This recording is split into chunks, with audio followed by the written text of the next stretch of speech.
Tommy Lee Jones and crime thrillers are a match made in heaven. If that leading man is out there solving a mystery with his stubborn, no-nonsense persona, you know you're in for a fun time.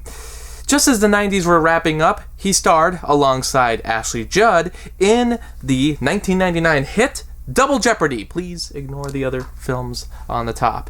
The plot is insane, but the cast is having a good time. And as a fan of popcorn entertainment, this gets the job done. It's like a hard-to-believe Dateline story brought to the big screen. Well, let's take a look at Double Jeopardy. I should point out the poster, which makes this out to be a super serious production. Look at that dark blue color tone, and that knife cutting its way between Ashley Judd and Tommy Lee Jones. It's still a crime thriller, but to call it serious is a bit of an overstatement, so this poster is almost false advertising. This is about Libby Parsons, who's married to her husband, Nick. But while they were enjoying a night out on their sailboat, Nick mysteriously disappears, leaving a trail of blood. Everyone assumes Libby was the murderer, and after Nick's body is never recovered, she's thrown in prison, where she spends the next couple years. After granting her friend custody of her only child, Libby tracks him down when they stop visiting her in prison, and during a phone call, she overhears her supposedly dead husband's voice, leading Libby to believe the whole murder was faked, to remove his debts, his wife, and to start over with a new alias. So once Libby is out on parole, she does all that she can to find her husband and get revenge, while Tommy Lee Jones' character Travis, the parole officer, hunts her down while unfolding the mystery for himself. That was a bit of a mouthful, but it's also about as bonkers as a crime thriller can get. First of all, how implausible is it that someone can fake their death, blame it on their wife, create a different alias, and start a relationship with the wife's best friend who happens to now have custody of your child? You really need to suspend your disbelief, and things only get crazier from there. She gets out of parole after only doing 6 years for frickin' murder, which is a really short sentence, and she immediately is breaking the rules, escaping, dunking 2 cars into a lake. It goes on and on. Sure, she was framed, but I don't really suspect that any convicted person could get away with this much. Also, I'd love to know who owned that first car she pushed into the lake. That was a missed opportunity for one of the background characters to start screaming, freaking out, "Hey, what happened to my car?" However, despite how ridiculous it all is, I'm having a good time. Ashley Judd's Libby is a good personality, despite the situation she's in. She's confident and cool, and has some great humorous moments. There's a random guy trying to flirt with her at the library, while she's trying to gather information about her so-called dead husband. At one point, she straight up mentions that she's out on parole for murdering her husband, and the random ass awkwardly tries to walk away. So compare the poster to this actual scene, and you tell me if it's meant to be the next Silence of the Lambs or A Time to Kill. It's similar in some aspects, but it never goes overboard with the drama. Tommy Lee Jones' character Travis only appears about 30 minutes into it. He doesn't have too much of a presence, and honestly, there doesn't seem to be much going on once Libby escapes parole. We already know her husband is alive, so we're basically waiting until that reunion happens. Meanwhile, Travis is always a few steps behind her, and starts to believe her ridiculous story about her husband faking his death. They try to give his character some weight. He was a law professor until his family left him due to his alcoholism and a car crash. Libby tries to connect with him after seeing a photo of his daughter, relating to his soft side, since her main motive is to find her son.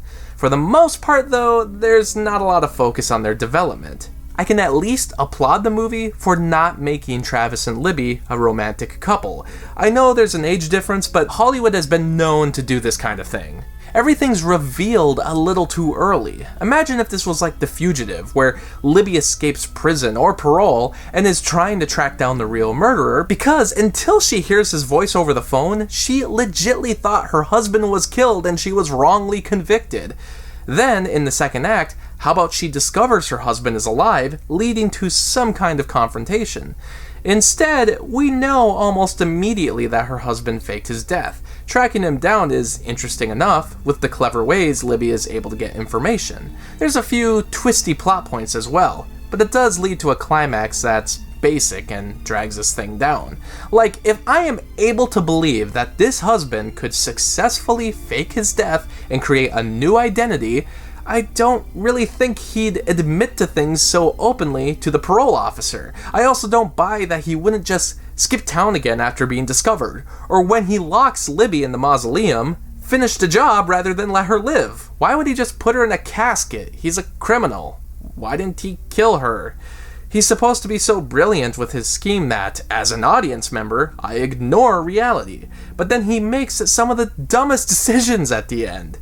I'm gonna spoil the ending, so if you want to see this, check it out now. I do think it's an entertaining flick, and it's worth at least one watch.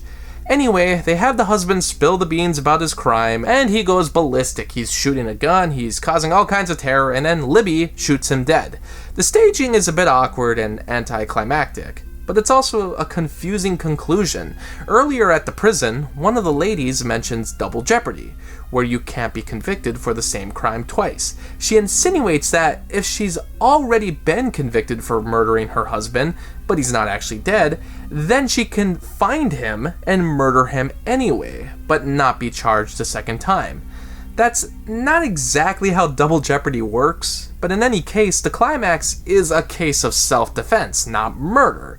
So I guess Travis can use the recording of the husband pleading guilty and explain that Libby shot him in self-defense, but they drop the whole thing to instead finish the movie with Libby and her son reuniting. Nothing is resolved about Libby's exoneration, or if Travis will get his job back, or if he'll work to fix his own life, or if the shootout will cause more problems for Libby's case. I guess it leaves it up to audience interpretation, and my biggest guess is that, yeah, Libby's able to prove that she didn't murder her husband because he's right there, and then I did kill him, but that's because he's the crazy criminal. He's the one who faked his death. But honestly, the movie doesn't care. She's with her son. That's all that matters. But I can't help but feel incomplete.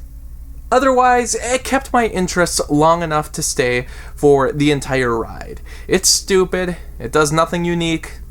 But it has the necessary structure for a watchable crime thriller. In a way, it kind of reminds me of Hitchcock. I know it's an odd comparison, but Hitchcock, I think, would have been able to make something really exhilarating out of this crazy tale. He had the talent for that. In 1999, I don't know if anybody really had the same skill set to make a crime thriller as impressionable as Hitchcock. But it was satisfactory, so if satisfactory is all that's needed, then yeah, I recommend it. Now, will I be making the dive towards the $35 Blu-ray that was recently announced and may already be released? Well, I don't know if I want to quite do that. Maybe I should check out the other films that are on this triple feature set first. What these three films have in common? I have no idea, because they're not made by the same writers. These two have Morgan Freeman. These two have Ashley Judd, but none of them have the same actors throughout. They're not the same directors either, and they all have posters featuring a man and a woman, really close faces together. I think Paramount just saw these and said, why do we do the same poster over and over again? And they're like, oh my god, we could just release them on DVD together!